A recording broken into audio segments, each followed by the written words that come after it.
Hey everybody, TacticAngel here, back on the PlayStation 5 to take a look at another premium ship in World of Warships Legends. This time it is the Tier 8 German destroyer, Elbing. For this review, we'll start with some history, move into analysis, discuss commanders, run down the stats with you, and then finish off with some gameplay. If you do want to skip around it all though, you should see some time codes down in the description.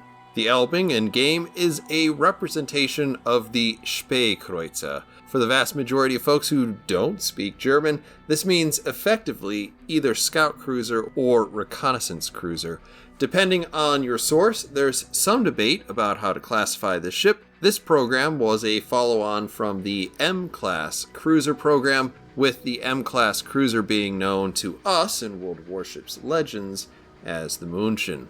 With a projected weight around 4,600 tons at standard displacement and nearly 6,000 tons fully loaded, the Spähkreuzer would have been considerably heavier than two Fletcher-class destroyers and just a smidge below the Uesano class deployed by the Regia Marina, the smallest of the condottieri cruisers. Effectively unarmored, the reason these ships appear in both this game as well as some literature, including the Big Bad Book of Scary German Boats, as an absurdly oversized destroyer rather than a cruiser, is that they weren't really designed to fight other cruisers. If something approaching the full Plan Z fleet had ever come into being, these would have made up part of the advanced screening force for the new German high seas fleet. If it was called upon to engage anything of significant capability, the ships were to fight a retreat back towards the fleet, which is why 2/3 of their firepower is facing towards the back of the ship. Where it differed from the Class M cruiser design is those light cruisers were intended to be able to at least perform some section of the commerce raiding role. Their modest armor would have at least provided some level of protection. The Spähkreuzers would probably only have been used in situations where it could find unprotected or minimally protected merchant vessels, and otherwise only engage with full-size destroyers and cruisers when absolutely necessary, and preferably in support of heavy surface units. The Kriegsmarine estimated they would need 22 cruisers of this sort, and actually ordered 3. These were initially designated the SP-1, 2, and 3, and would later be given the designation Z40, 41, and 42, which is a pretty good indication that Germany also considered them extremely large destroyers rather than cruisers, like the name might imply. Only one of the 3 ordered ships was ever laid down, predictably the SP-1, in August 1941 by the Germania Werft shipbuilding company in Kiel. For better or worse though, the ship plans were destroyed by air raid in April 1942, halting construction, and the one hull still under construction was scrapped rather than completed. The depiction here is more or less faithful to the overall intended design of the ship, as long as you don't pay too much attention to the particulars. In the blueprints, the two 5.5mm L77 Gerät 58 Zwilling should be twin 8.8cm dual-purpose mounts, which makes a bit more sense because those guns actually exist at the time, and only 3 of these prototype 5.5cm AA guns were built even by the end of World War II, one less than appears on this ship. Though other ships in the game that are modeled with the same 15cm battery, like the Nürnberg, do not model this as an AA-capable gun, there was actually an anti-aircraft projectile designed for it. That said, the design specifications for the Spähkreuzer was for the 15cm L48, so the guns modeled here are a bit long and were designed specifically to achieve only 47 degrees of elevation, significantly less than the 70 degrees that you would need and the near 90-degree elevations that many German AA guns could achieve to effectively protect your own ship from dive bombers. Even so, the 48 caliber guns that the ship would have had were more powerful than the 15cm 36 caliber guns found on most destroyers that were actually built. The Elbing in World of Warships Legends is the first premium Tier 8 destroyer in the game. This does make comparing the ship to anything in the game sort of hard to do, but she's also a ship of atypical performance. Being something of a light cruiser, these types of ships will probably stand out as being unique no matter how long the game goes on. The largest two things that make the Elbing unique are its enormous hit point pool, starting at over 30,000 hit points. That's more than 25% higher than the next most healthy destroyer we have in the game, and not just at tier 8. The Elbing also has unusual guns. At 15 centimeters, they're larger than most destroyer guns. They're also the most accurate guns in the entire game. They also do a lot of damage, and they also get improved penetration angles. The game is strongly encouraging you to use a lot of AP, and the game strongly rewards you for doing this. On the other hand, the downsides for the Elbing are that its DPM is pretty weak, thanks to a long reload, low HE damage, and, at least against destroyers, a habit of overpenning with AP. You have torpedoes that have a lot of decent traits, but are in the absurdly slow territory.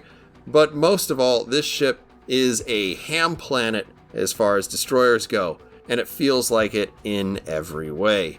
Big also means easy to hit, but it also means slow. It also means that it doesn't turn all that well, and you're lucky that it just doesn't also mean that you're easy to spot, because for some reason you're not.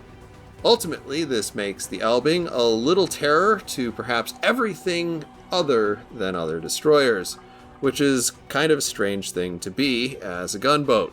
Though this can make you a very important damage dealer, your usefulness is somewhat situational. You'll both want help from your team dealing damage to enemy destroyers, almost regardless of what they are, while also preferring to see a lot of cruisers out there, targets against which you can make the most with your guns. This puts you in a curious position though, being that of a rebellious dachshund looking to start a fight with a bunch of Dobermans. Don't get me wrong, a lot of the time it is still the size of the fight and the dog rather than the size of the dog and the fight, but some of those dogs have radar, some have withering firepower, and more than a few of them have both. When you're selecting a captain, this is going to be a question of taste. You sit neatly in between a torpedo destroyer and gunboat destroyer, but why not also try to get the most out of these also great guns with Eric Bai? As the happy owner of perhaps the most useful base trait of any destroyer captain in the game, you immediately start out with an advantage right there. The advantage is actually a hidden one, because if you want to go even into double concealment, you still have a second inspiration to choose.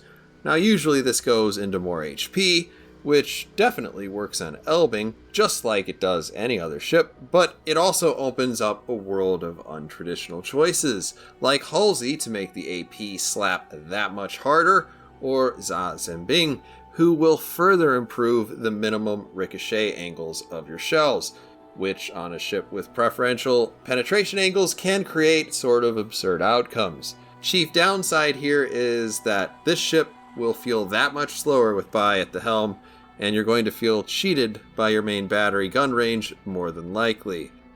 Maximilian von Spee is a bit of a more interesting choice on the Elbing than he is on most other destroyers. Similar to Black, since you have very slow torpedoes, speeding them up even 4 knots is a more significant adjustment than it would be on fast torpedoes, and makes them considerably easier to use. He also reduces your torpedo reload by as much as 20%, making the Elbing capable of throwing a lot of fish out there in the course of one game. Since the Elbing does not have access to a speed boost, skills that make this ship faster are a bonus. The downside is that you're taking a ship with exceptional gun performance and eating into its potential DPM and accuracy, though arguably the Elbing has both gun performance and accuracy to spare. Though Reinhard Scheer is my go-to commander for the relatively closely related München, he is a bit boring on Elbing.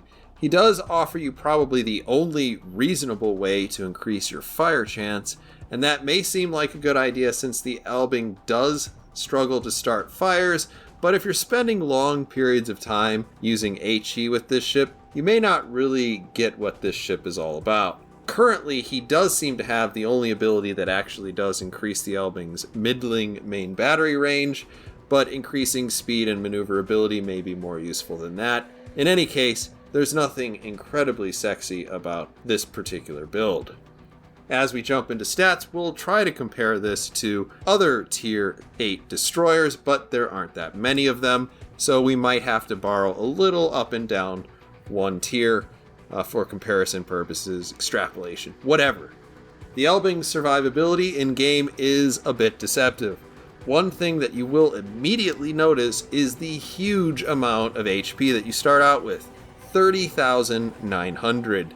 You do have slightly better armor than a typical destroyer, with 25mm along the central portion of your ship, which doesn't make much of a difference, but it can shatter shells less than 150mm of HE. It's going to mostly affect ships like the Östergötland and Lightning, along with battleship secondaries.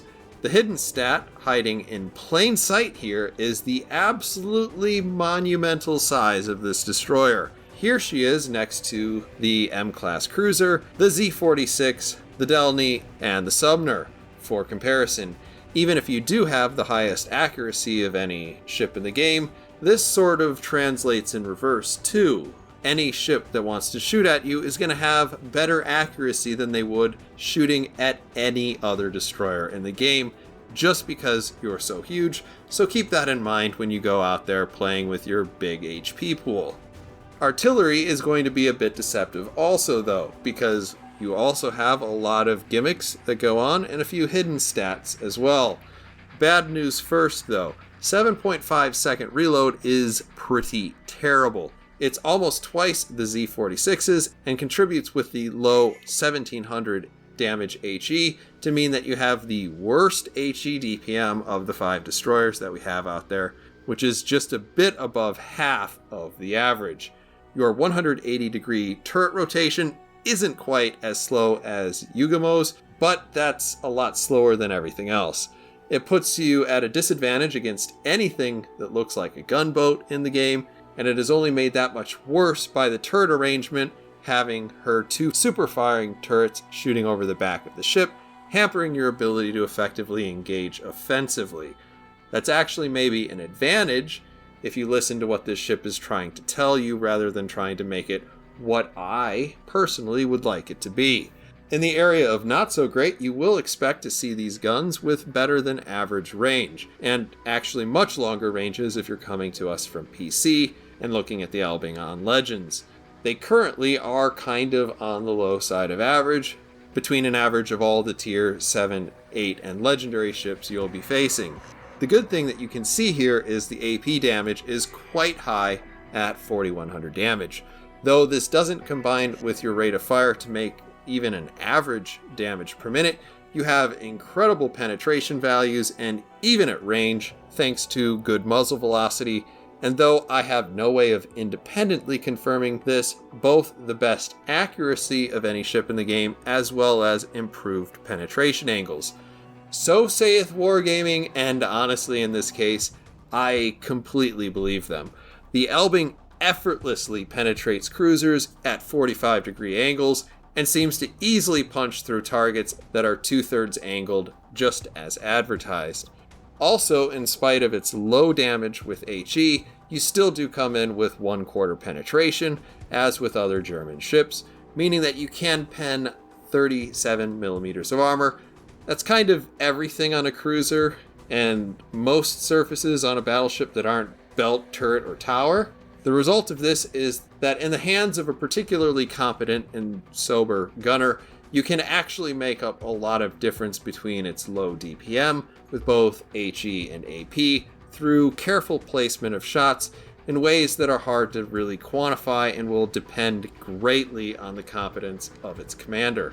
That means you. But 2 closing thoughts on guns. You can rack up huge hits on destroyers that are angled against you, but you will overpen anything that is presenting less than a 45 degree angle in my experience. This remains a relatively risky choice, but in a pinch you might need to do it. Sadly, as far as the HE is concerned, You're always going to be a bad fire starter no matter what you do, so it's best not to get too committed to that.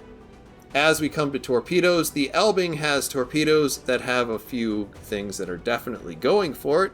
The 90-second reload is excellent, tied with the Z46, but you do an extra 2,500 damage per torpedo and get an additional 3.5 kilometers of range. Plus, you get 10 of them rather than 8 in 2 racks of 5. That all combines to give you a really solid damage per minute potential. That said, the downside of this is they only travel at 50 knots, which is kind of crazy slow, 16 knots slower than the tech tree average we have today. AA is a very good stat for Elbing, and though you may not always want to have it on, it's almost strong enough that you almost don't want to turn it off. Since your main battery optimistically contributes to your long-range AA, you start doing damage all the way out at 6 kilometers. Everything that you can put out there will be on the table pretty much by the time that you get into air detectability range, and though 227 damage is far from truly intimidating, you're going to have ways to improve that, and the range itself makes you kind of an interesting ship. The one real warning here is that you're going to have a heck of a time getting out of the way of torpedo bombers and skip bombers for reasons we're about to get into. And that is maneuverability. As we get into this is where you can actually tell the Elbing isn't a destroyer. It's not particularly maneuverable, even for a cruiser. Basically, it's a brick of unusual speed. At just a bit above 36 knots, you're below average for Tier 8, or Tier 7, or Tier 6. You can add to that lazy speed an 890 meter turning circle, which is more than 130 meters wider than any other destroyer in the game. It's 110 meters worse than the Rune. It's 200 meters worse than the closely related Moonshin. Your rudder is the worst in class at 6.3. Maybe this is just a feeling, but you also bleed a lot of speed in a turn. And you don't have engine boost, and the long and short of it is that this ship maneuvers worse than any destroyer you've played in Legends by a pretty noticeable margin. In spite of my earlier comments on just how gigantic this so-called destroyer is, toss another nickel into the big bucket labeled Life Isn't Fair, because the Elbing has good concealment. It's not great, but it's better than average, just 100 meters below what you might expect for a Tier 8 or Tier 7 destroyer. Consumables for Elbing are a bit on the disappointing side. After you get past the damage control party, this is a much more normal smoke generator, lasting a full 100 seconds rather than the 70 seconds that you find on Z46. After that, you have DFAA, and this is a good ship to have DFAA, and you definitely don't have the option to switch it out, so it will always be there. But there's nothing else here. There's no sonar, there's no engine boost, so what you can't accomplish with your guns and your torpedoes isn't gonna get accomplished unless one of your teammates does it. And as we jump into some gameplay, we're gonna be on Haven. I am gonna be obviously in an Elbing. And I will go ahead and put my commander up on the screen real quickly. This is something that I ran with a decent amount. I would say, by and large, running this as a torpedo boat a little bit did put me into kind of the right mindset to not want to get into a lot of brawls and engagements. That is something that you definitely want to think about when you're in this ship, because it is not a particularly good anti-destroyer ship. That said, I have done a couple of things here that probably are interesting. The first of which that maybe some folks notice is that I have AA in slot 1, and that is because I kind of like it. In games where you don't have an aircraft carrier, it's not super useful. In games where you do have an aircraft carrier, it is actually pretty nice, because you do stretch out that AA beyond the point where you're spotted, so doing max damage by the time they start losing planes. And it has worked out pretty well. In this particular match, I'm not going to lose too terribly much off of the performance of my guns, just because they start out so good already. Rotation speed of my torpedo tubes, not likely to make too much of a difference since I have RPF. You can see that indicator pointing towards Massachusetts. Speaking of the Massachusetts, though, we're already shooting torpedoes at him. And, of course, they're, slowly making their way over there. At just 54 knots, it's going to take a bit of time to get there. It looks like he has been joined by a second Massachusetts, which is nice, because we only managed to land the one hit on the first one. It's going to take 20 seconds, more or less, for his damage control to burn itself. We're just watching, kind of hoping he manages to get that second. Inside of that time, and now we're going to start putting out some shells just to get a permanent fire. We get one. We're aiming further back on the ship, seeing if we can't get another one. Just totally whiff it. I'm paying a little bit more attention to this island because, of course, it's harder to maneuver, and by the time that thing starts beeping, you are real likely to hit something.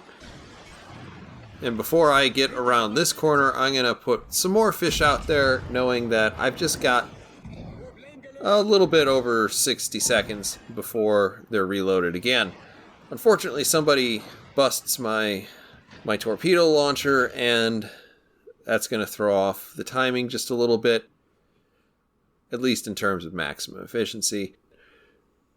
Anyway, we're going around the outside of this particular map. It does look like we've got a whole bunch of targets stacking up on that corner. This is kind of like shooting fish in a barrel. It's actually kind of like there are battleships in the barrel, but you're shooting fish into the barrel instead.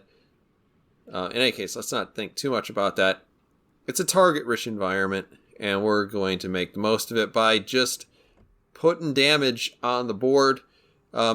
This is mostly going to come down to whether or not those actually manage to hit something.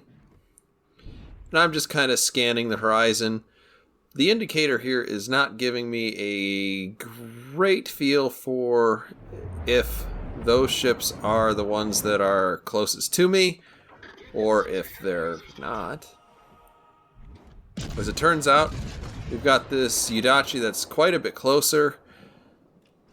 I start turning out immediately. This is a really bad situation to be in, even though I am nominally a gun destroyer. I have real problems maneuvering. So what I've done here is slam on my brakes as hard as possible. In my testing, I think that probably the engine mod is probably a little bit better, just because it's easier to slow this thing down than to make it turn. The extra rudder shift doesn't really matter that much. So we do manage to dodge. Somewhere off in the distance, he dies. I was a little confused about that at the time. And in the middle of all of that, we got a couple more torpedo hits, so we're up to 91,000 damage, and we haven't really done anything special. This is one of the nice things about this particular ship. If you do want to run it as a torpedo boat, you definitely can. But it's a very, very, very competent gunboat against anything other than a destroyer. So while we're looking out there at the Massachusetts and the other Massachusetts, we're just kind of getting a feel for what would be a good spread to deal with, like, what's probably going to happen with those ships. And I actually decide to stop here. You can see I switch over to AP because I'm going to aim deck line. If I hit upper belt, I should be able to punch. If I hit into superstructure, I should be able to punch that. And now we're just going to chunk him. This is with slower reload, obviously, because of our choices. It's also with a little bit less accuracy than we could have. And you can see it is not hard to land basically all of our shots. We're going to continue to pad that accuracy stat as a couple of torpedoes slowly work their way into the side of that ship. And in case anyone was wondering, I do occasionally pay attention to the Discord. And the answer is, if you're looking at this, I'm a little bit concerned about the Buffalo because, of course, it has radared me. In terms of what the Buffalo has done here that has made it a little bit more susceptible to me, not much. When he started radaring me, he was at about a 2/3 angle against me. You know, so I would be looking at shooting into him at about a 60 degree angle. That's pretty close to what I can actually pen. So once you use the radar there, I had initially, when I was playing that, perceived him to actually turn out to get his back guns into it. Upon re-looking at this, I don't think that's actually what happened. I think he was reacting to something else. But in any case, if you're in a radar cruiser like that, you need to bow onto this ship. If you know where it is, you need to get your nose, face it straight at the Elbing, and that's really the only thing that's going to save you from taking a bunch of damage. Because at that point you're looking at bow, which is over-angled. You're going to be looking at turrets, which they might get penned by this, but you're probably not going to take damage. You might lose the turrets, but probably won't take damage, or it's going to hit your conning tower, maybe some superstructure, but that's unlikely. At this point, we're just kind of like floating about. Because we kind of want to shoot at this Azuma, but we've done a really bad job with our torpedoes, either because this guy got lucky, or he's just obeying, good instincts for avoiding torpedoes that he knows are coming, but he can't see where they're coming from. Or he's got hydro up, which is also useful. At this point, it's a little bit of a chase. It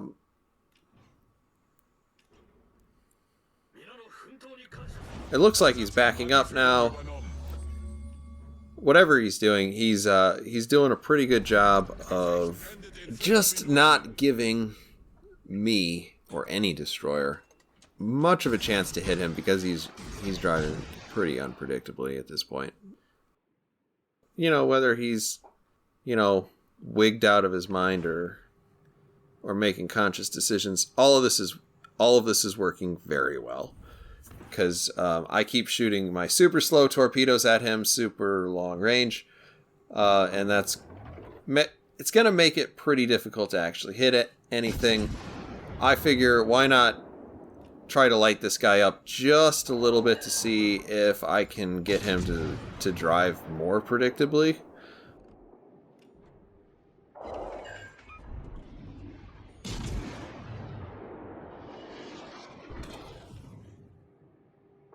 We do get a couple of bounces there, which is a little bit surprising, a little bit unlucky.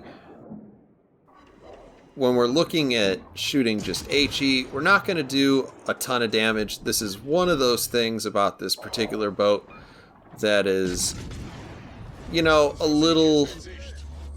little disappointing. It has mostly to do with the rate of fire. If I don't get lucky on the fire rolls, it's just not going to happen. I'm not going to get much out of this. But I keep shooting. We're at a far enough range that we don't expect to get really lit up, but The Azuma's actually doing a pretty solid job of hitting us. It probably doesn't hurt that we're giant, but at this point, we're going to go ahead, we're going to hit that smoke screen and just kind of sit in it. This would ordinarily be more of a strength for this ship, just because, one, it lasts longer, but also, you do have to respect that this ship with these guns will do damage to you if you start to turn away from it. In this case, nobody else can see it, so this is all just wasted and it's all hypothetical, so, you know, take that for what it is. We're kind of playing the odds that he's going to follow me around and try to chase me. That's why we're putting it all the way in front of him. He doesn't. So now I'm getting a little curious as we come towards the last few seconds of the game. If I can actually really plunk an Azuma. We don't get lucky there. We're just going to assume that those last couple of shots that he fired at me were going to miss, even though clearly they weren't. And the game ends. I think I could get the Azuma. I've gotten a Siegfried. I have absolutely dunked on Stalingrad. So it's definitely in the cards. It just didn't happen there. In any case, closing thoughts on Elbing. It's an interesting ship and one that I hope to have at some point. From the sounds of it, you'll have at least 2 opportunities to get this ship in the future. First is going to be the auction, and then eventually it will be a global XP ship, at least for some limited time. I have no particular details on any of that. Even with as many doubloons as I have, I'm not sure I would pony up to 20,000 just to make the opening bid. It's an interesting ship, and it has a few neat tricks, but as a destroyer, it's not as valuable to your team as something that can actually contest caps or zip across the field a lot faster than this thing. It's also one of the ships that I've played most inconsistently, some of which is definitely my fault. Some of it's down to how I test ships and sometimes do things I don't think will work, and we'll find out that they definitely don't, but some of it wasn't. In any case, it's a ship that I will get when it comes out for GXP, and I will enjoy playing it then from time to time if I can find a commander for it.